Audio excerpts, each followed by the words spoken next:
Hey everyone, it's Pearlescent Toys, back in today's video with another episode of Throwback Toys Day. And yeah, this one is a weird one. As you can tell by the title, my first Marvel Legends figure. I'm actually standing outside of Walmart here in Las Vegas, Nevada, where I got my very first one over 10 years ago, over a whole decade ago. I was 12 years old. Avengers had just come out. I was super into like Ultimate Spider-Man, so like my love for Marvel was at an all-time high. And the question now is just like, which figure was it? You know, it was the Marvel Legends Extremis suit Iron Man, but the blue variation right here. Sadly, I could not bring it with me here today. I tried, I really did, but when I was dusting the figure, I was cleaning it, I broke the neck, dude. It was such a bummer, you know. I was gonna have him in the video. Oh, look at this, I have him right here in front of the store. Oh, look at that. No. Yeah, it just wasn't meant to be, you know. But yeah, buying that figure like really set into motion like who I am today, you know. Really, I think if I hadn't gotten that figure, like I would be an entirely different person, you know. I wouldn't be into collecting toys. This channel wouldn't exist. So yeah, in a way, it is like a canon event for me, you know. That sounds so cheesy. You know what I mean, guys, you know. But yeah, through the magic of video editing, I'm going to teleport to my home in California in a single second right now. So yeah, anyone who skipped ahead, enjoy the review. And we're finally back, and we're able to look at this guy right here, the Terrax Wave Extremis Suit Iron Man Stealth Suit variant. Now, before I continue any further, I think I should like go back even more and like give you some more lore. When I saw this on the shelf at that store, I was like completely enamored by it right away because first of all, like the package, you know, it showed that those classic Iron Man colors, the red and yellow, but the figure itself was just entirely different. And that definitely caught my eye almost immediately. I was just like, whoa, why does it look this way, you know? Like, but yeah, I decided to get it right then and there. And you know, after that, it just became more and more, you know, buy this figure as well, this one. It just became like a big snowball effect. And yeah, I just have way too many figures now.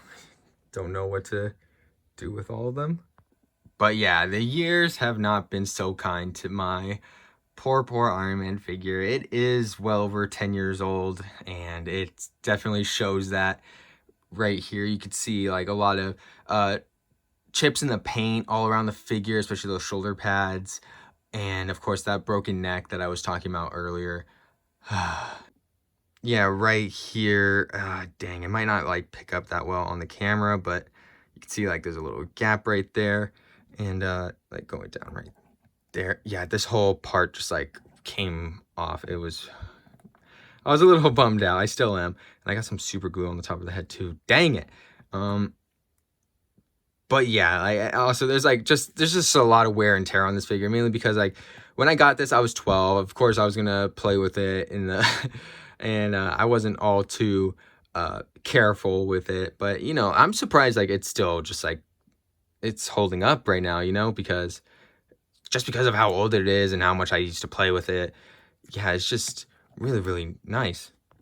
This figure is definitely from like a much more simpler time in my life, and that's probably like why I like it so much, even though it is extremely dated. Okay, first of all, like the scale, it is not to par with a lot of Marvel Legends of today.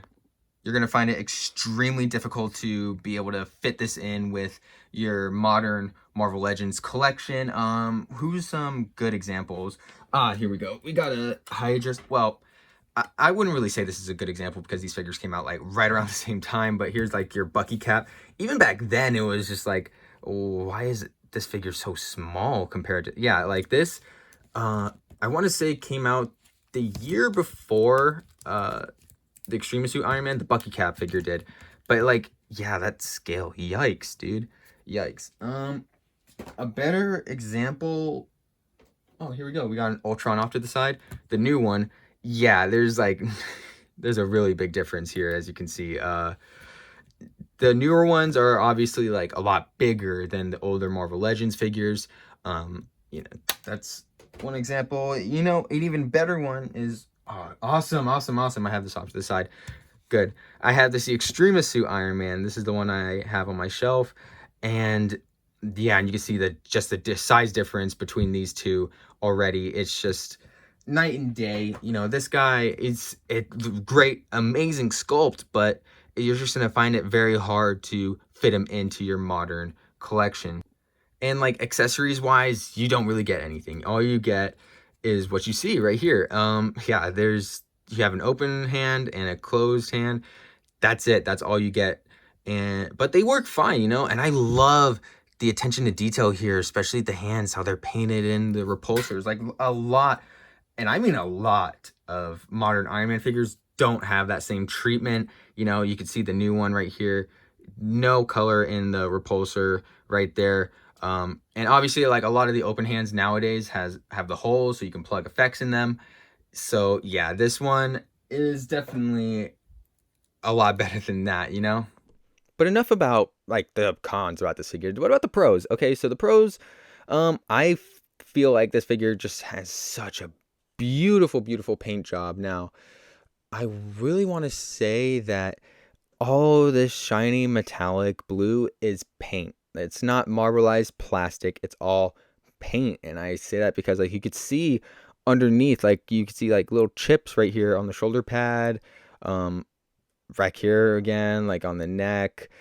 There's like little chips in the paint here and there that show like the true color of the plastic underneath. Whereas like the newer one has marbleized, red. And this is all paint actually. But yeah, for the most part, a lot of the new Marvel Legends Iron Man figures are marbleized. But this one is all paint and makes it look so much better. And I think what makes it appealing to me especially is that like the blue stealth suit is just like one of my favorite looks for Iron Man. I love the all blue, but you like sadly never really see it outside of like classic Iron Man armor. However, here it is on like a modernized armor. It just looks so good. The red eyes, the red arc reactor, the repulsors, they all just come together so beautifully. And of course, how could I forget the sculpt? Like, look at the bottom of these feet. Like these, let's get the new one in here. Yeah, no, this one is like, wow. Even though it doesn't have a peg hole, like it doesn't matter. Like this one is so good. And it's just like that all throughout, you know. Of course, you don't get the pinless limbs, but I'm fine with that. Uh, it's like really, really nice, you know, really, really good. Really sad that they like never, added onto this mold. I definitely think if they just like upsized it a bit, they could have used it like instead of this one. But yeah, this is just really good still. So going over articulation, the head moves up this much, goes down a small amount. I have to be really careful here. Okay, so you get side to side movement. Just imagine me moving it side to side because I don't want to cause any further damage to this. Sorry guys. His arm moves up this much and is sort of able to twist all the way around. It's a bit inhibited by this shoulder piece right here, which can also move. He has upper bicep swivel, a double jointed elbow, and your standard Hasbro wrist articulation. He's able to move back this much and go forward a tiny bit. And he has side to side movement, diaphragm joint. His leg kicks up this much. Yeah, not too much. Goes out to the side a decent amount. Goes backwards, like not at all. Upper bicep swivel and a double jointed knee.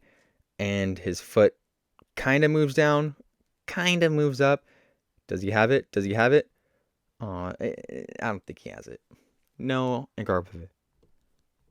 Now on to size comparisons. Here is the old Extreme suit next to the new Extreme suit. Which one do I think is better? I mean, obviously I'm going to say this one because he's my first one. He has a lot more good memories attached to him, but I'll have to admit that the new one is the better figure of the two. Here he is next to Terrax, Ultron, Renew Your Vow Spider-Man, Black Widow, Captain America, Hawkeye, X-Men 97 Wolverine, and the Marvel Legends Spider-Ham.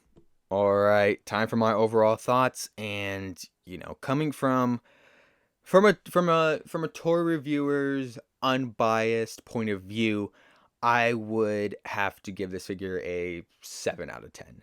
It's obviously very dated to today's standards, but it still manages to be a phenomenal figure through its paint and its sculpt. Articulation, accessories, scale is just kind of, it's bad. It's really bad, but you can't really blame them for it. It's not like they released this figure this year. This came out way back. It came out over a decade ago. So of course today's figures are going to be better, and of course you're going to hold those ones in higher regard. But I still feel like this figure deserves a 7 out of 10 just purely off of like how good it was at the time and how it still sort of holds up today. But yeah, all that out of the way, my personal take, 10 out of 10. This is a 10 out of 10 figure for me personally because of just how much it means to me, how much it changed my life, and it'll always be in my top 10 figures of all time just because of how much it means, how much sentimental value it holds. Yeah, just a 10 out of 10. But yeah, that'll do for today's video. Hope you enjoyed. Please like, comment, subscribe, share with a friend. Anything you can do to support the channel, we greatly appreciate it. And with that, I will see you in the next one.